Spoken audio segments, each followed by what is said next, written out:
ఆ తల్లి ఆకలి రూపంలో శరీరంలో ఉండి నువ్వు తిన్నటువంటి పదార్థం పూర్తయిపోయింది కాబట్టి మళ్ళీ కొంత పదార్థాన్ని వెయ్యి అని అడుగుతుంది. వేసిన పదార్థాన్ని జీర్ణశక్తి అంటాం. జీర్ణం చెయ్యడానికి కావలసినటువంటి శక్తిగా ఆమెయే లోపల పొటమరిస్తుంది.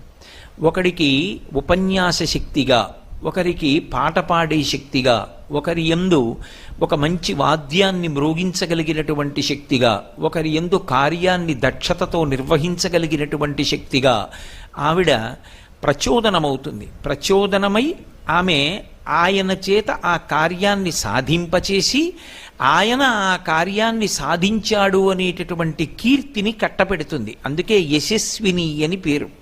ఒక వ్యక్తి ఒక విషయంలో అపారమైనటువంటి కీర్తి పొంది ఉన్నాడనుకోండి, అలా కీర్తి దేని చేత పొందుతాడు అంటే పరదేవత